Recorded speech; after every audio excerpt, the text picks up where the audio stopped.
Hi guys, Sara-Mai here from Baja Surf Yoga. A week or so ago, I posted on my Instagram page about how you should still come to yoga, even with the coronavirus scare going on here in the US.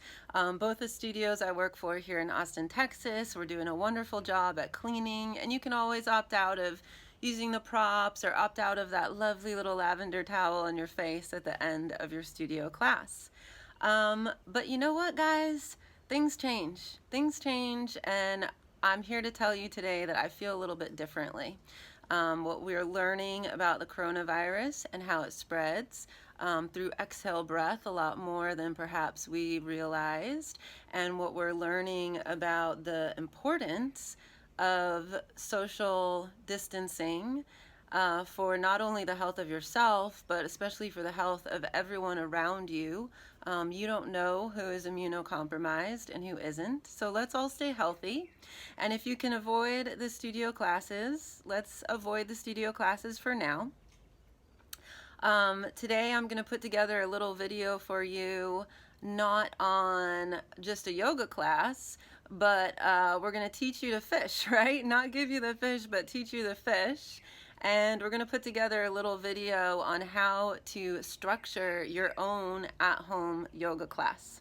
So I hope you enjoy it, and I would love to see your videos of what it is that you come up with for your own home practice. All right? Peace. Take care of yourself and others. Ciao.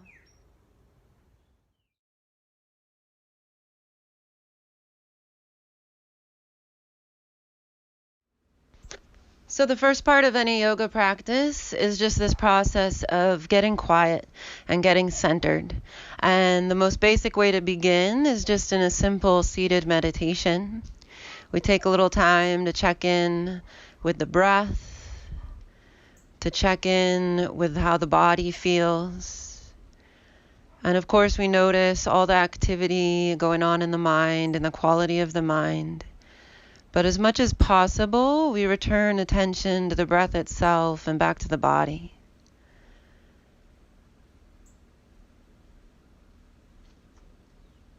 Through this process, we intentionally arrive on our mat, and we can even set an intention for the practice if we choose.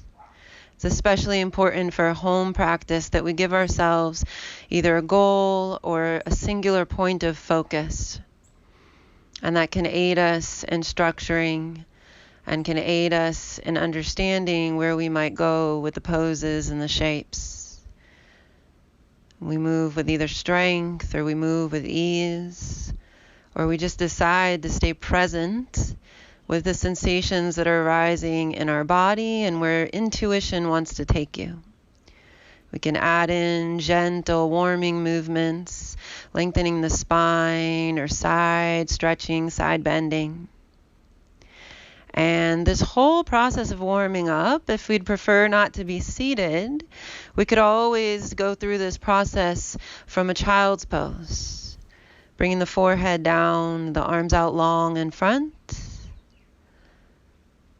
And then from our child's pose or from our seated posture, we can take any slow additional warming movements, especially warming into the spine, but perhaps also into the shoulders and into the hips.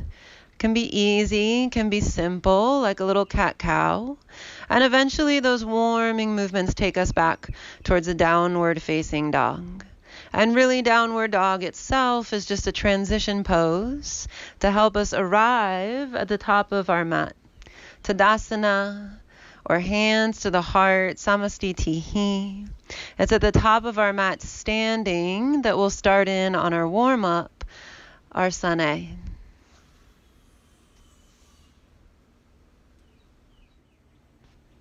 So our Sun A, or Sun Salutations A, or Surya Namaskar A, begins standing at the top of our mat. We'll sweep arms up overhead, mountain pose, Tadasana. Bring hands to the heart, Samastitihi, equal standing pose. Arms go overhead, again lengthening the spine, and then we exhale for forward fold. Breath in is a nice heart open half lift. Again, long in the spine. Please do bend the knees. And then with exhale, we can fold in a little bit deeper and spend as much time down there as you want. With each sun A, we could add on a little bit of complication or extra details, right? Perhaps bringing in a back bend, a lift of the heart toward the sky. We could always add in some side bending, exhaling over to the right, and then breathing in to lift through center or exhaling back over to the left. And each time we do the sun A, we can just stay standing at the top of our mat, or we can add in our vinyasa, chaturanga dandasana. This too can be as simple or as complicated as we want it to be, right? So to get from the top of the mat back to down dog, we could just do step it back, high plank, holding that high plank and then pressing to down dog. Another favorite variation is the Ashtavakrasana. So we come to all fours, tilt the tailbone to the sky, and then lower the chest and the chin. Then lengthening the legs, we send the heart up and through for low cobra, Bhujangasana. And then do lower the head down, come back to all fours before tucking toes and returning to downward facing dog. To get back to the top of the mat, we can always baby step, take one big step, or play with a playful jump or float. And our sun A again, from a forward fold, we rise up to a half lift, a little prep there, flat back. And then next forward fold, we rise all the way up to mountain pose. Add in any little details that you would like, and then forward folding again as you're done.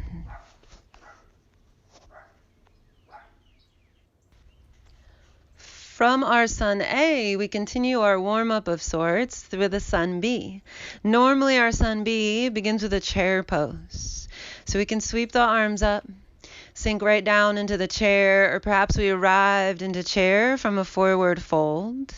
And again, chair pose, you can make it your own with any variation of the arms, the hands to the heart. Staying, breathing, and as you exit, a simple forward fold, or you can get playful here, planting the hands, playing with a crow pose or any other arm balance variation. Just of course, you might not want to do this the first time through. Make sure that you're nice and warmed up. But chair pose is a great way to build heat and fire in the legs and even in the core. And there's all sorts of ways to enter and exit from this chair pose shape. Every time we shift it back at home, could be as simple as plank to down dog or any chaturanga variation that you choose. Next part of Sun B is a standing series. A real fun warrior series is this dancing warrior where we rise up to warrior 2. Hips and heart both open here, and then exhale to a side angle. Hips and heart still open. The low body has stayed relatively the same. And then reverse, inhaling to a reverse warrior. So that's a really great, playful, strong warrior sequence that you can add into your Sun Bs at home. Traditionally, perhaps a Sun B would be chair pose and then just a warrior 1, right? But we can make the practice our own, change it up, have fun. And in general, we inhale to rise. Warrior 2 would be an inhale breath. Exhale towards earth. So exhaling to your side angle. And then inhaling again is a lifting, inhaling, lifting breath, inhaling to reverse. And then exhale to come down. And you can make that chaturanga as fancy as you want, or just step back to downward facing dog.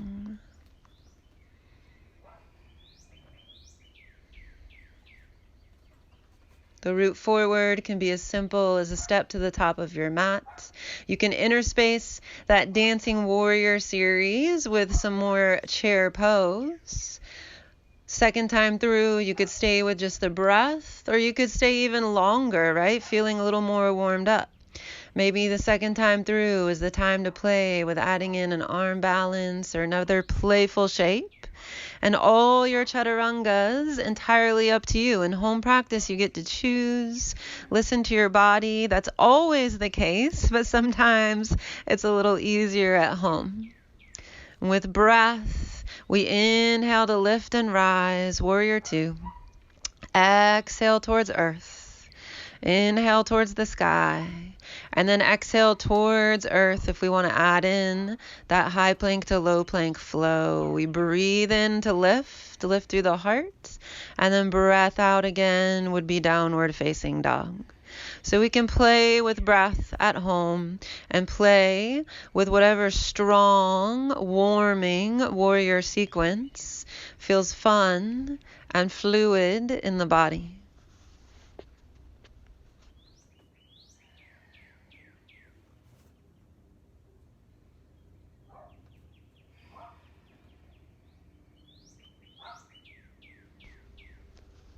Each time you close out a sequence, you can land in a downward facing dog or give yourself a further break, a further rest, and come to child's pose.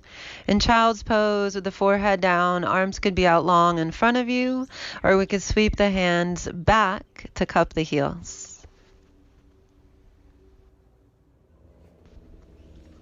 After thoroughly warming up through a sun A and sun B, it's time to get a little bit playful with a sun C. And in this variation here, we're going to add in a few twists. So very similar to our sun B, we come back to chair pose, this time bringing hands to the heart and twisting to the right. We can stay low in the chair pose as we switch sides and twist to the left, or you can always give yourself that break of a forward fold or standing up, right? So it's just another playful way now to add in more fun transitions, fun sequences, explore the side body, explore into the twists after we've thoroughly warmed with the sun A, with the chair poses, with some warrior stance. Here we're adding a low body twist, taking a little knee bend there in down dog, knee to the sky.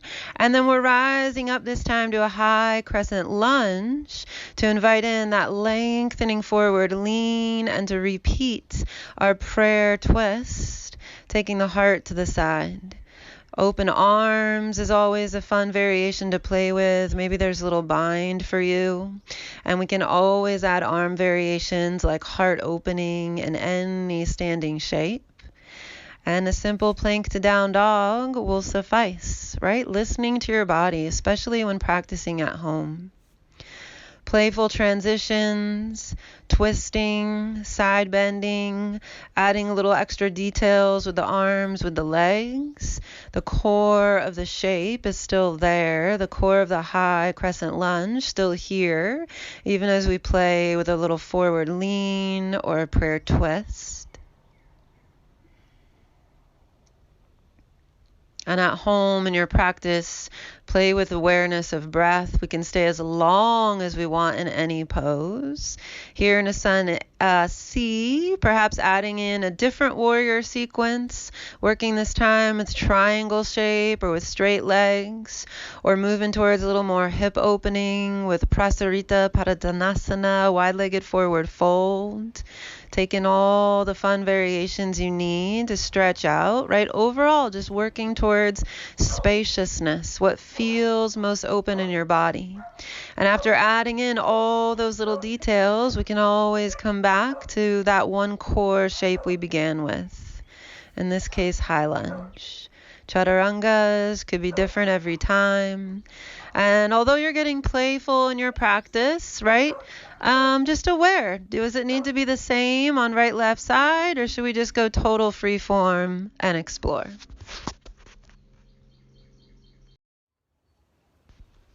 And then finally, this might be the most fun part. Maybe it's not, but it's important. Well, the body is warm, the body is active, and we want to add in some stretching, some cool down. So this runner's lunge or lizard pose is a great hip opener to do.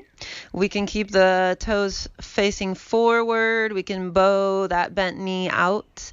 We can open up through the heart. We can reach back to a quad stretch or take that gentle press open on the thigh, right?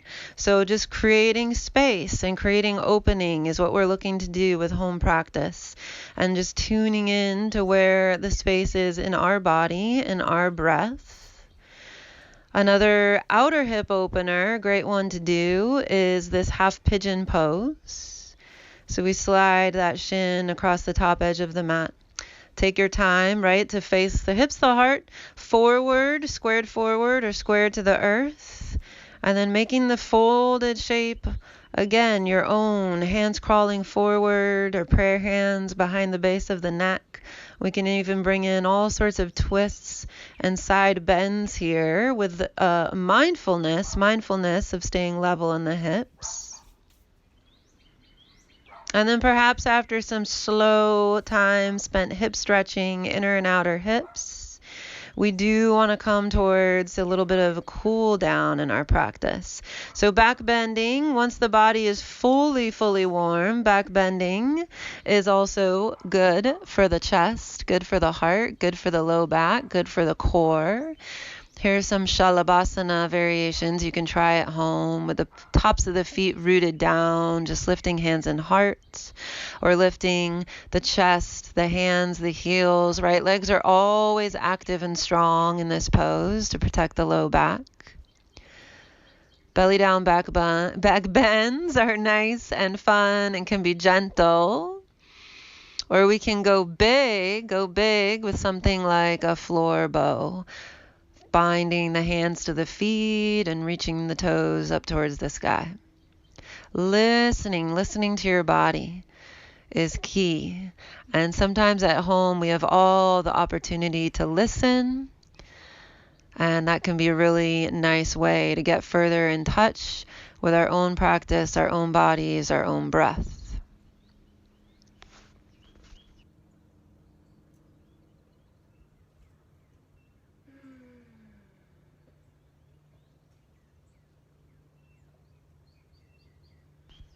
And if you're practicing at home, do give yourself some cool down time, whether in the studio or at home. If we fire up the body, energize the body, bring in this element of stress with all the activity of the chair, of the standing warrior series, of the challenge shapes, and perhaps the heat, right? And then we just walk out of the room, we're taking all that extra cortisol, all that stress response from the mat straight into our world. So we do want to give ourselves time for a little bit of an integration here to settle the body again, to settle the breath again, and to let all the benefits of your practice and that movement and that energy seep in, right? Seep in a little bit. So give yourself time at home for those restful moments, for the Shavasana, for the child's pose, and pack a cool down or surrender series into your at-home practice. Don't just leave that, whether you're at the studio or working on your own sequence.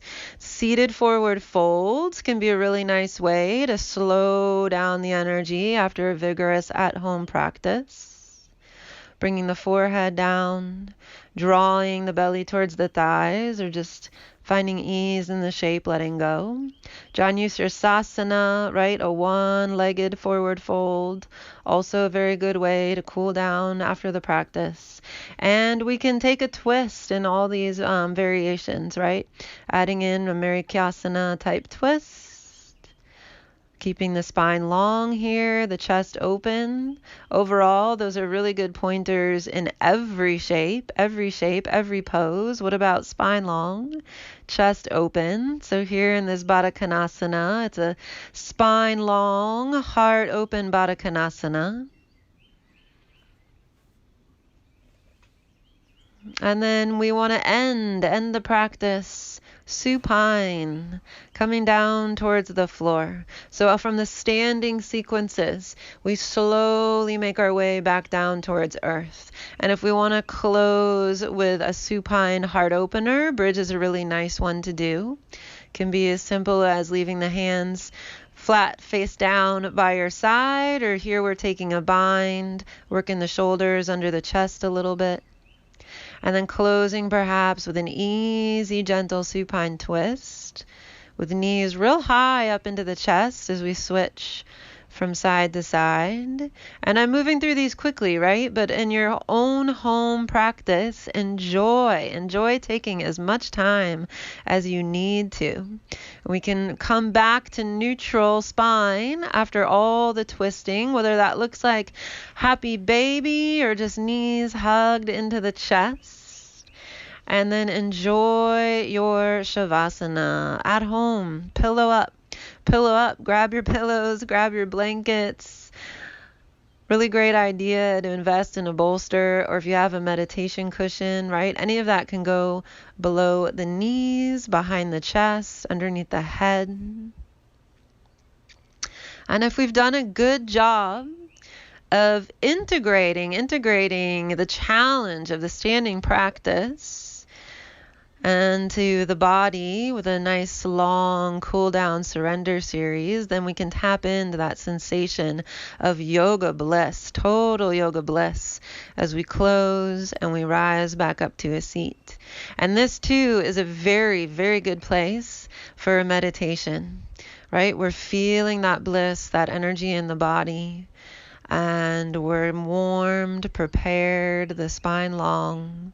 We could probably sit here with greater ease for much longer now that we're feeling more spacious, not just in the body, but in the breath itself and especially in the mind. So wonderful place for meditation here.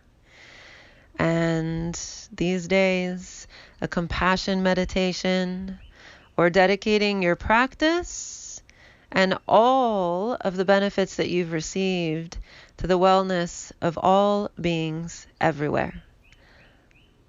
Om Ahum.